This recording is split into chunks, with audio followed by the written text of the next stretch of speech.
Welcome to the Voices of Recovery podcast.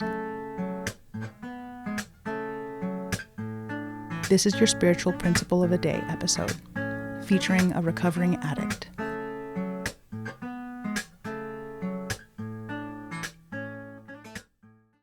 Hi, my name is Debbie. My clean date is June 23rd, 2013. You're listening to the Voices of Recovery podcast.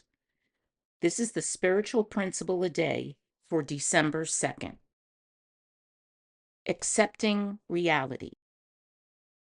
The fantasy world that we lived in during active addiction fades as we begin to see and accept life as it is. Pamphlet number 10, Working Step 4 in Narcotics Anonymous under General Guidelines. It took a lot of effort to create the alternate reality we lived in for so long.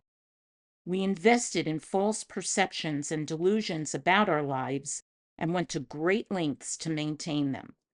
We became isolated from everyone and everything outside our self-made prisons.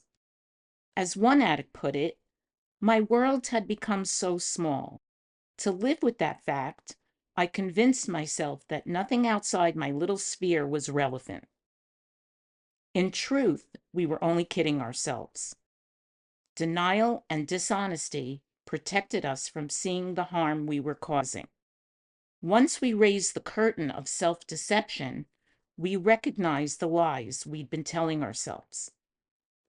In step 1, we discovered many truths, but seeing the truth doesn't always lead to instant acceptance. It takes time to accept our addiction and life the way it really is. As one member said, I was a legend in my own mind, and I didn't want to let that go. By working steps 4 and 5, we identify the exact nature of our wrongs, as well as what's exactly right with us. And as we stay clean, the fantasy world fades, and we see ourselves and our lives more clearly.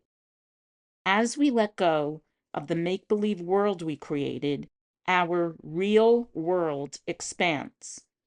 We don't have to cover up the shame and guilt created in active addiction with more plausible but untrue reasons for our behavior. Reality becomes a relief. Spiritual principle. I will be honest with myself and practice living in the moment. I'll let go of my unrealistic fantasies and delusions so I can gratefully accept all that this life has to offer today. The Voices of Recovery podcast is an independent production of the Works of Wisdom. We welcome your questions and donations via PayPal at voicesofrecoverypod@gmail.com. This podcast is an independent production and is not affiliated with, associated with, authorized by, endorsed by, or in any way officially connected with Narcotics Anonymous or any of its subsidiaries or affiliates. While NA literature may be read during episodes for the purpose of supporting recovery, such use does not constitute an official endorsement or representation by Narcotics Anonymous. In accordance with NA tradition, the NA name is not to be used to endorse or be affiliated with any outside enterprise, and no such endorsement or affiliation is implied. Music is by Sage. Thanks for listening to the Voices of Recovery podcast.